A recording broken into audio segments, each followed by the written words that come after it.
So let us have this great weekend. I am honored to introduce our next speaker, femme extraordinaire. Oh là là, oui. Take it. Madame Michèle Duvivier Pierre-Louis,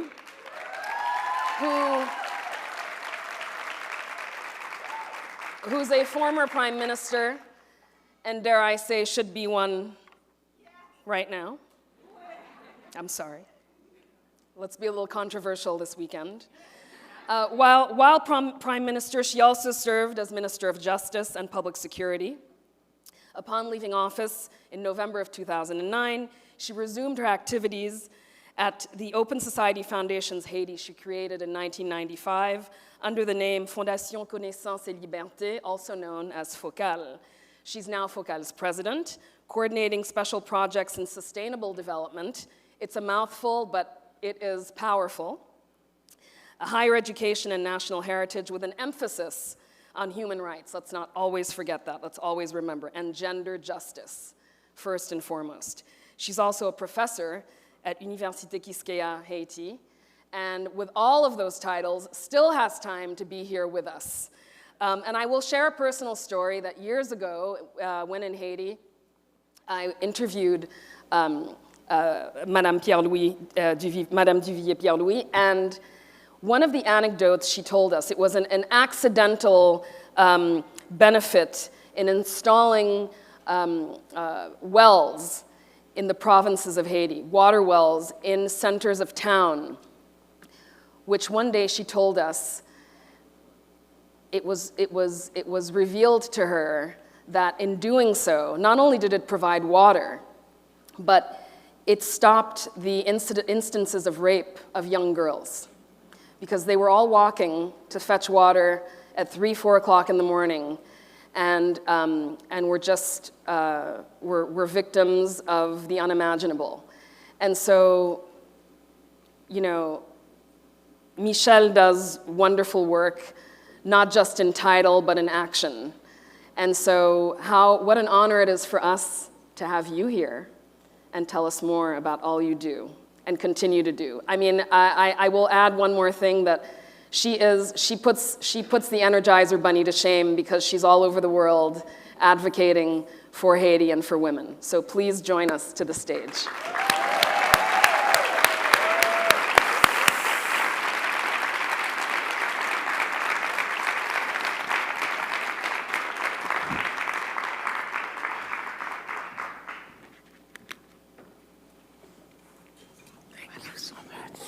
Thank you.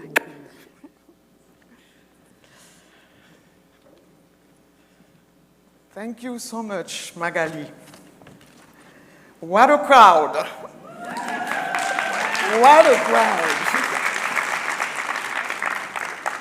Honneur. When do you honor it? Thank you. I'm really honored to be here this morning. And I want to express my heartfelt thanks to the Haitian Ladies Network, especially the team we just met prior to my coming here, for having invited me to their 2022 annual symposium, a special event indeed. As I was pondering on what I was going to say today, I asked myself, why do hundreds of women from such diverse horizons convene here annually in Washington, D.C. for 3 days? What brings them together? And to me, there is only one answer: Haiti.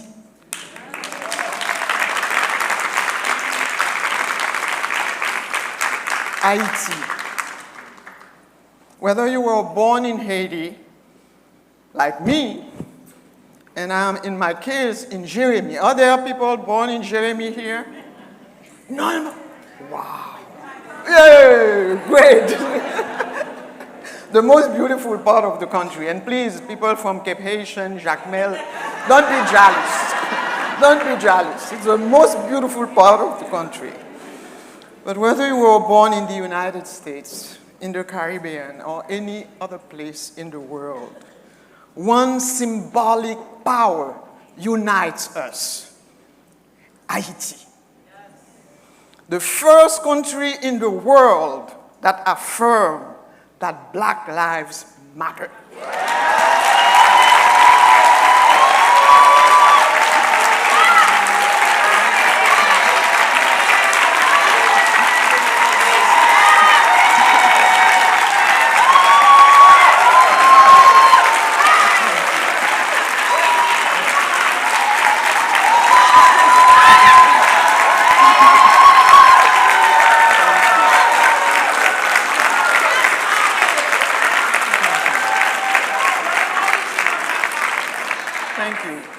Thank you. Thank you.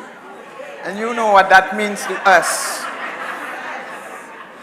80,000 women who have this in common can bring change, if not to the world, and that remains to be seen, but indeed to Haiti. And yet, it is so difficult to talk about Haiti today, the complexity of its current situation, and what the population is constantly going through. I live in Haiti. I work there. I teach there. I have family there, and so many people I care deeply about. Every day, I dread to hear that people I know have been kidnapped, raped, wounded, or even murdered. Every day. And I will not list here for you the long list of friends, relatives, and companions who have fallen victims of this violence. You all know about the dismantling of the state, of all public institutions, of massive corruption, and the criminalization of political personnel, of high unemployment and inflation, of la vie chère, of what has become a generalized human crisis.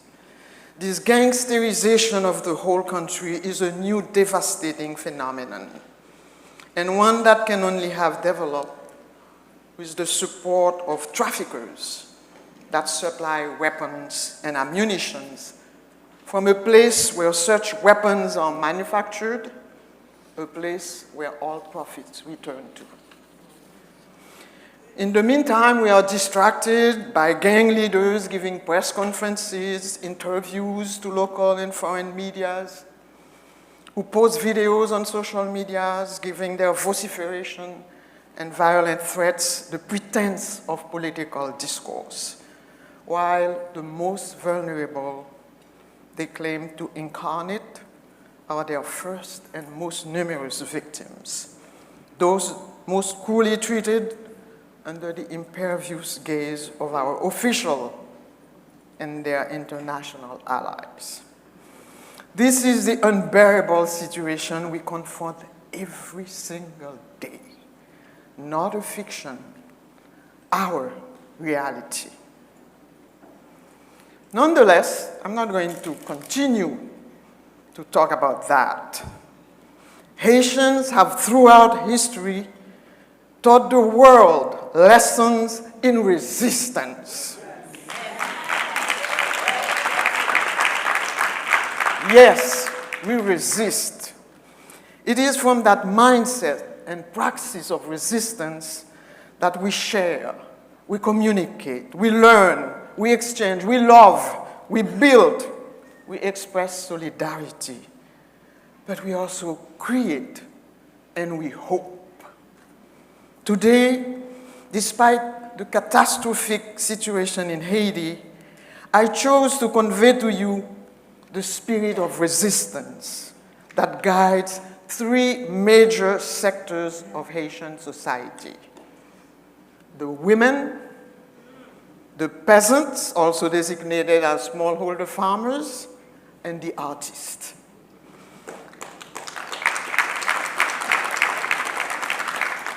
These are sectors that need to be connected, encouraged, and supported by the diaspora in general, but particularly by a large network like yours. As are no doubt other sectors not described here. There is so much you can talk about. But I chose those as I work with them. I have chosen a somewhat historical angle to take us away from the tragic chaos of today, an invitation to turn our gaze on responsibilities and possibilities of the future, for the future, and on solidarities to be built today in lucid urgency. Women. In Haiti's demographics, women count for 52% of the population. Haitian scholar Mireille Neptune-Glad, who unfortunately died during the 2010 earthquake, appropriately referred to women as the other half of development, the title of a 1997 book. Her important analysis is based on her own historical research on the role of Haitian women in the productive sectors, mostly in agriculture, and on why Haiti has the highest rate of women single-parent families in the region. Single-parent families in the region, Haiti is number one. As she noted, for over 2 centuries, men were absent. Slavery, marronage, war independence, defense of territorial integrity, migration to sugar plantations in Cuba and the Dominican Republic, civil wars, resistance to US occupation, exile, transitioning in hardship to the diaspora. Such absence created a total imbalance of roles, putting women in a situation of unfair over-responsibility. That's you, mesdames. That's you. All of us are in a position of over-responsibility in our country. Any social or political reflection on change should start by examining the place and role of Haitian women in society.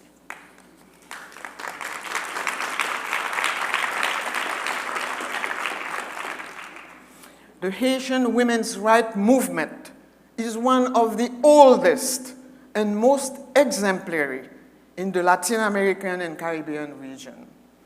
In Haiti, it is one of the rare sectors of civil society that has historically advocated for structural and systemic change in favor of women, but also in favor of the most vulnerable sectors of society. In Haiti, the struggle for women's rights started in the 1930s, when a group of educated women, the Women's League, took to the streets in Port-au-Prince to claim the rights of all women. All women should become full-fledged citizens, capable of participating in the country's political and social life. Another important focus for them was the public denunciation of brutal sexual violence committed by the US Marines that were occupying Haiti at the time against girls and women. Their advocacy campaign, while public opinion did not particularly favor the emancipation of women, was obtained in 1944, when a presidential constitutional amendment allowed women to be candidates for elections at the municipal level and for the lower house of parliament only, not for Senate, not for presidency. That major step was marred with contradiction, as women could be elected, but still did not have the right to vote. Can you believe it? You can be elected as a mayor, but you cannot vote. These are the contradictions we have to face constantly in this country, and not just in this country. On the international and regional level, the League gave active support to the Universal Declaration of Human Rights of December 1948, and to Haiti's adhesion to the newly created United Nations. This is very important, that women advocated for that, the creation, and then it's forgotten after. They mobilized for the ratification of the Inter-American Convention, giving political rights to women, and the UN Convention on Equal Pay for Equal Work in 1951. We were always ahead of the curve. In 1957, Haitian women obtained the right to vote finally, after a lot of advocating, and participated massively in the elections. However, when Duvalier proclaimed himself president for life in 1963, he affirmed his suspicion and hostility to all civil society organizations that were not subordinated to the dictatorship. Until the fall of the Duvalier regime in 1986, the women's movement remained dormant, except in the diaspora. That's where it continued at the time. On April 3rd, 1986, 2 months after Duvalier's departure, women from all social sectors, 30,000, we said, organized a massive demonstration asking for a new constitution that would guarantee women the right to vote and to participate in democratic process the country was engaged in. April 3rd is now, thanks to the feminist and the women's organizations, April 3rd became National Women's Day in Haiti and is celebrated every year by women's organizations throughout the country.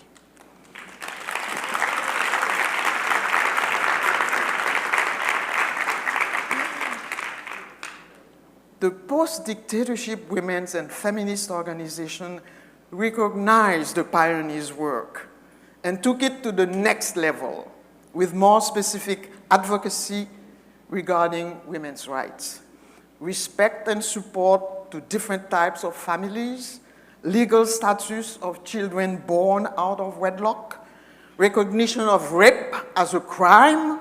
That was a big thing. Rape was just something that had to do with the honor of man. Now, rape is a crime. That's amazing.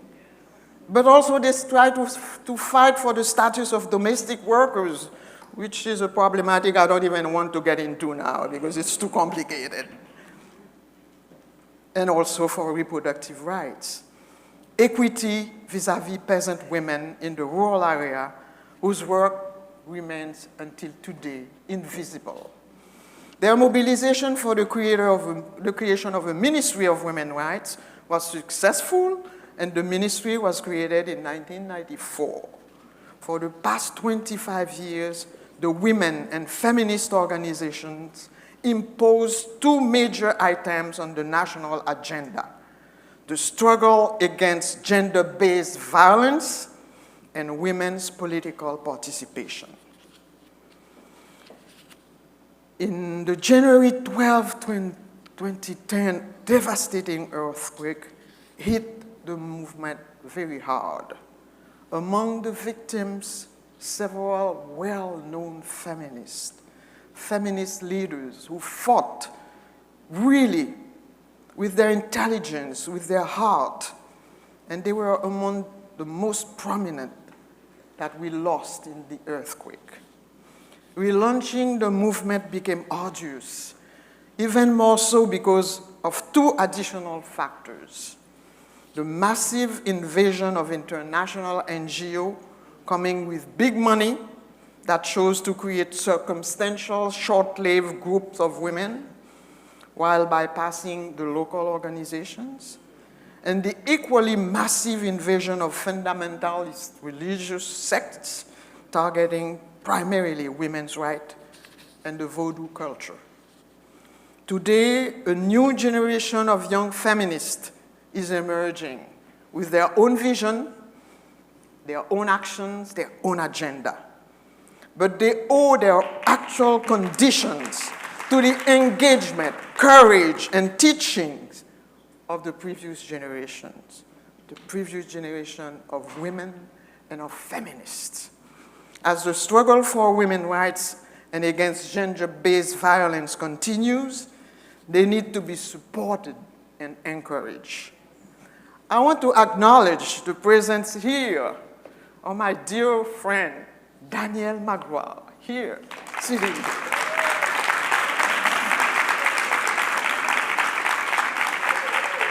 Feminist and human rights activist, the pillar of FOKAL's board of directors, and sitting next to her is my daughter, Kali, whose mother was also so important in the women's rights movement.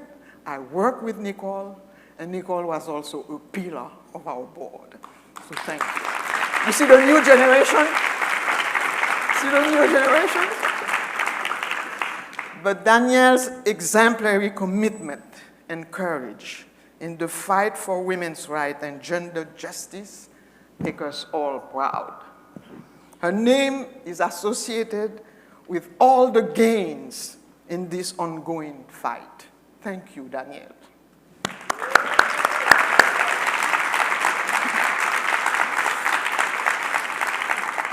As I turn to deep rural Haiti and the Haitian peasants, the smallholder farmers, I will read a quote that I frequently use because it clearly describes their historical drive to create a new way of living based on mutual respect and solidarity.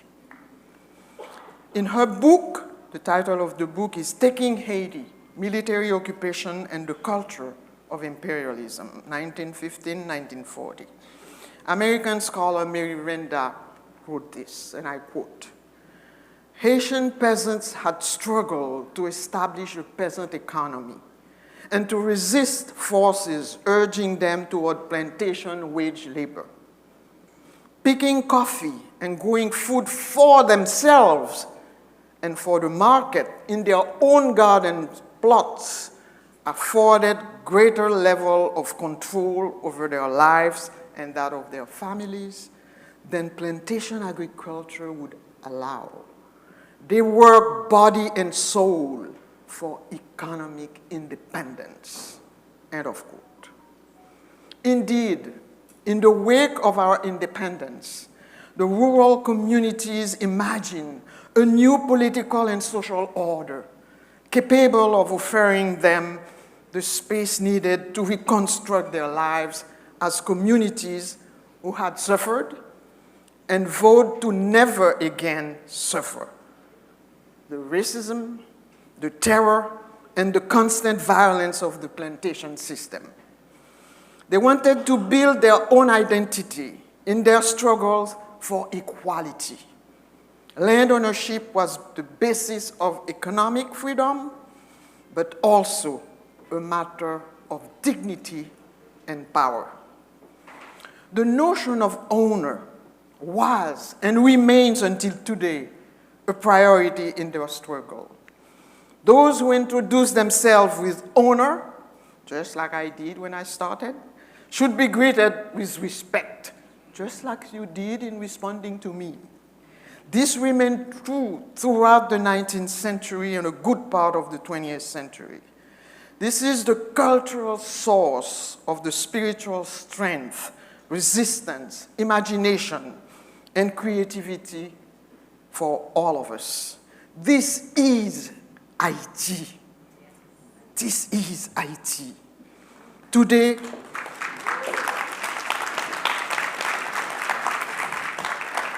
I get very emotional.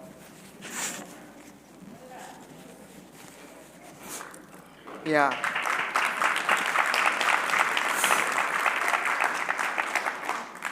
Today, we are contemplating the devastating effects of two concomitant factors. First, the gradual dismantling of the peasant economy. At least there was an intentional, way of trying to dismantling the peasant economy. That began in 1986, when the Haitian Ministry of Economy and Finance, I will not say his name, embraced the deregulation of our import prescribed by the IMF. And that was followed more decisively in 1994 when President Aristide returned from exile with military support, US military support, and deregulation was consecrated. I'm going to explain what that means.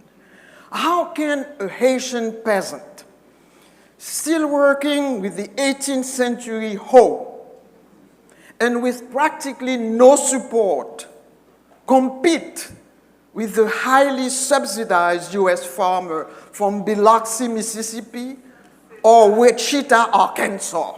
How can we compete with that?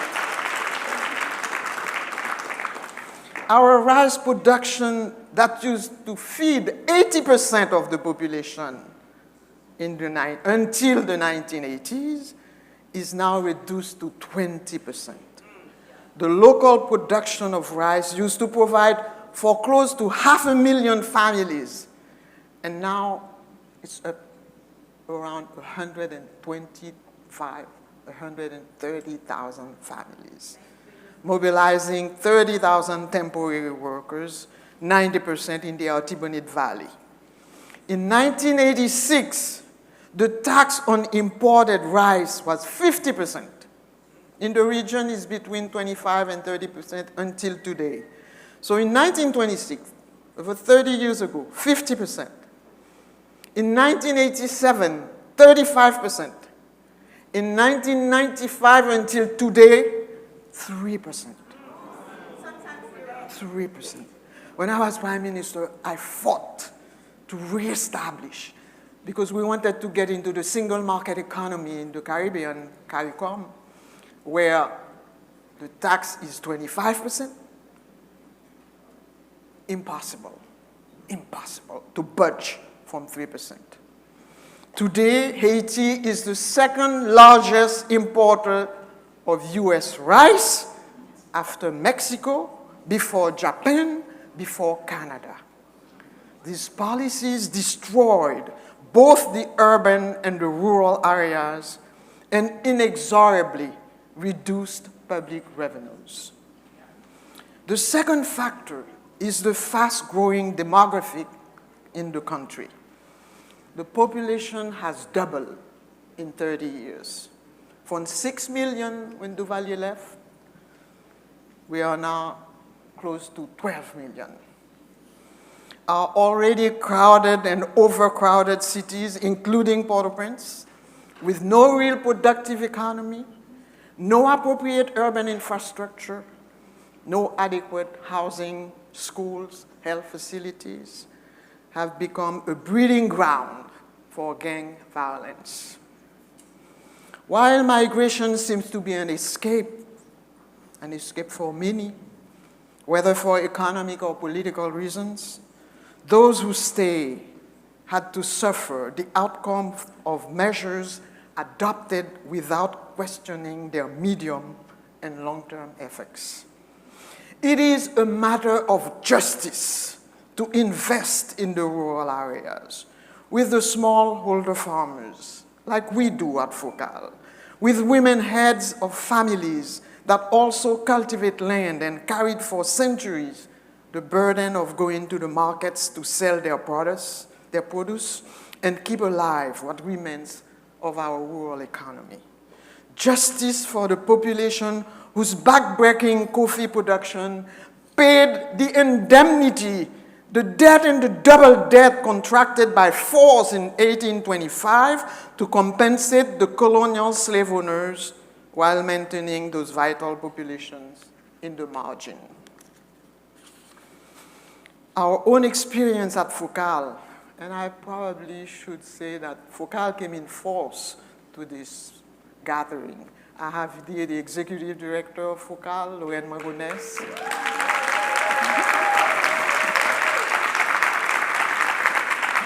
I have your geofinancial director, Edmond Jean.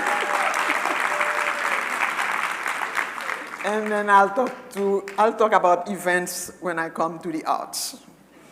So our own experience at FOKAL, though limited, is a continuous transformative process of learning, listening, sharing that works both ways.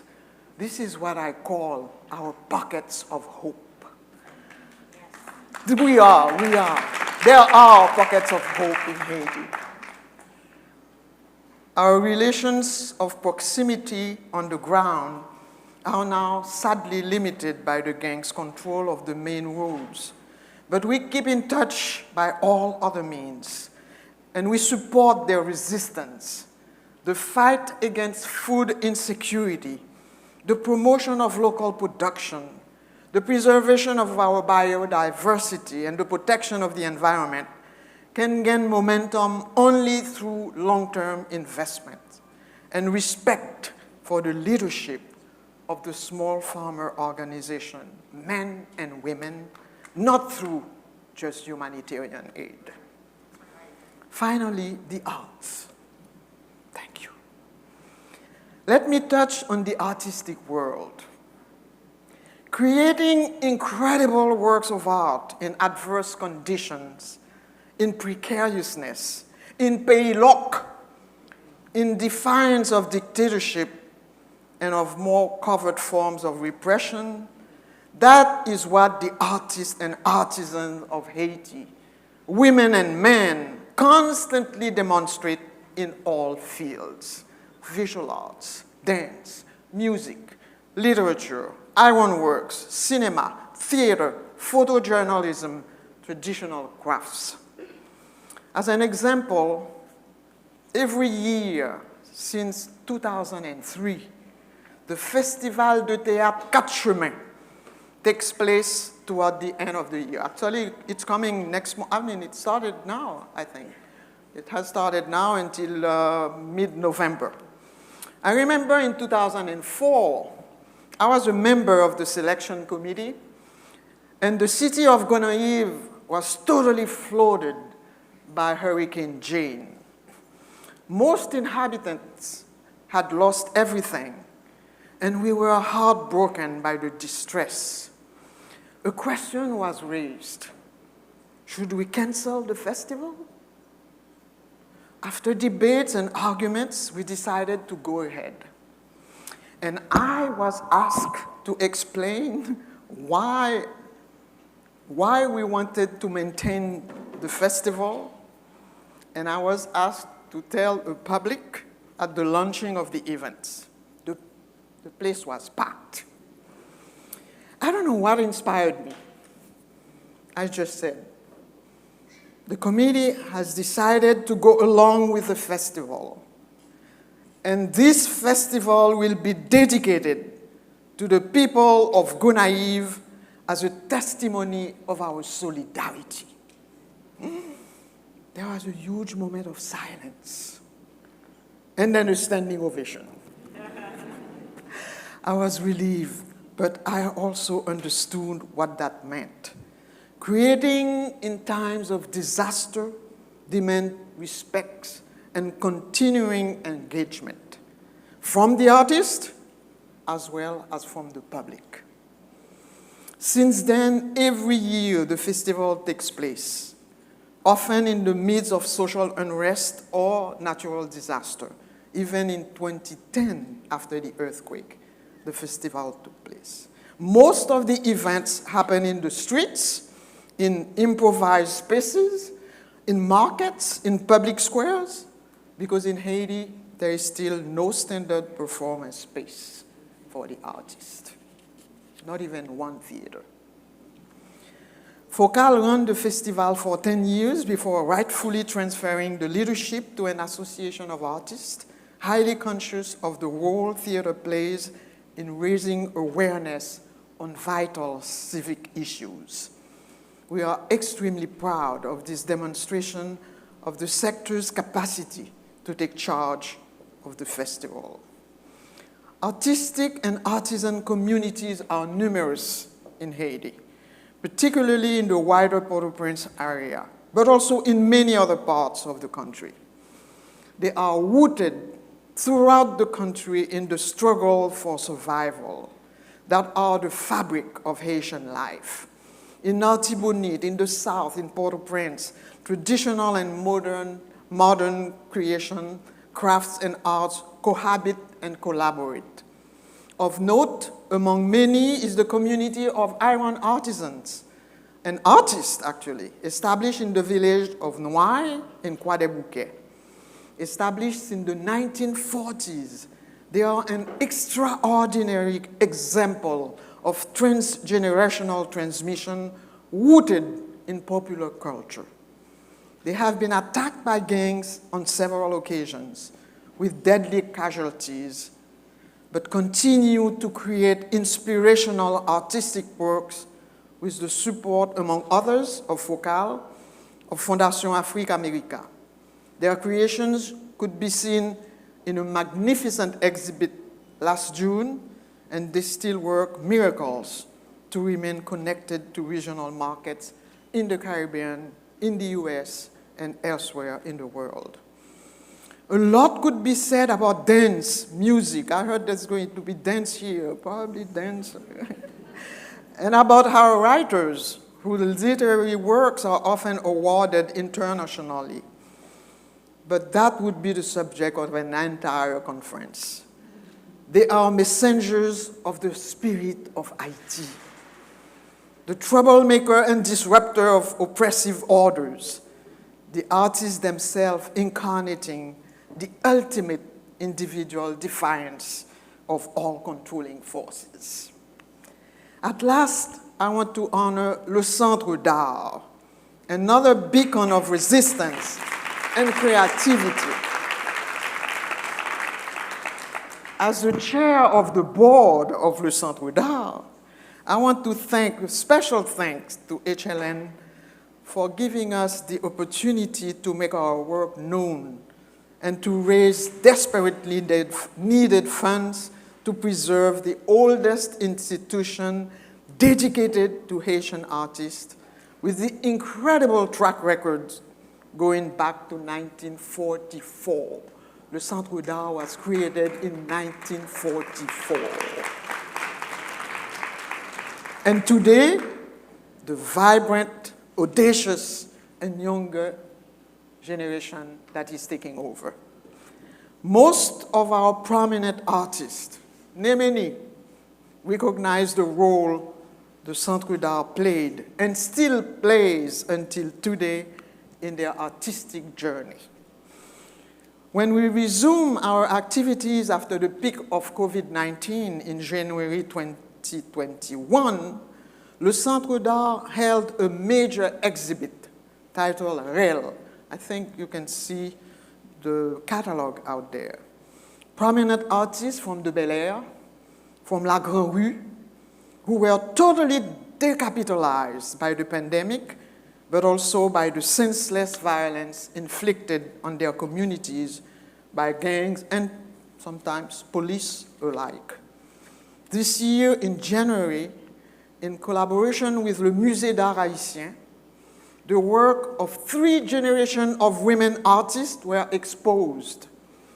This past June, the exhibit Archipelago showed the work of 9 women Caribbean artists: Haiti, Trinidad and Tobago, St. Vincent, Jamaica, Dominican Republic, Barbados, in an exchange, an exchange program sponsored by UNESCO. And in July, 8 winners of a call for proposal launched in collaboration with the Swiss Embassy in Haiti and supporting creative artists exhibited their works. All of those powerful celebration moments occurred in Port-au-Prince under siege by incomprehensible violence. Indeed, we resist.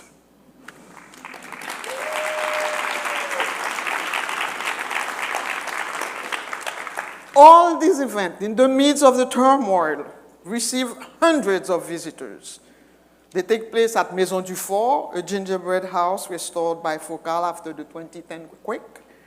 The fundraising campaign launched by the Centre d'Art aims as restoring its own historical landmark house, recently acquired thanks to the generosity of one of its main sponsors, Fondation Daniel et Nina Carasso de France.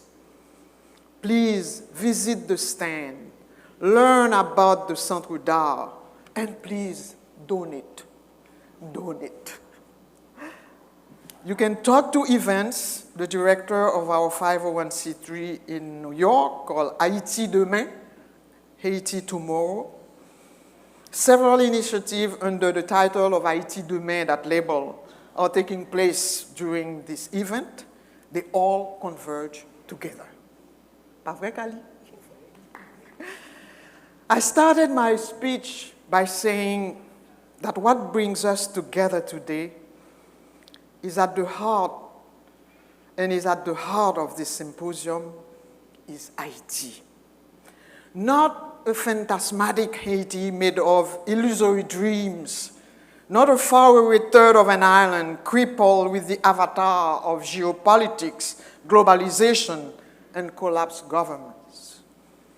What I invoke with you is the real spirit of Haiti, that of freedom, of solidarity among and with those who suffer, of mutual understanding, and of honest commitment.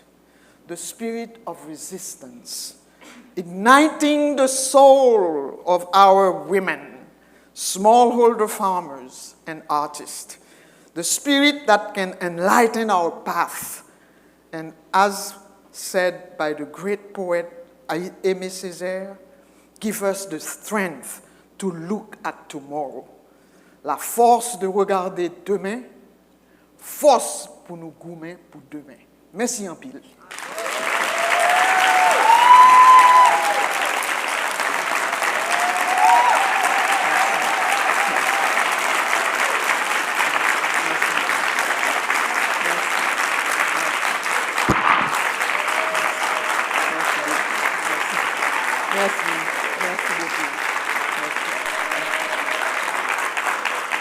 Haiti, the first country in the world that affirms that Black lives matter.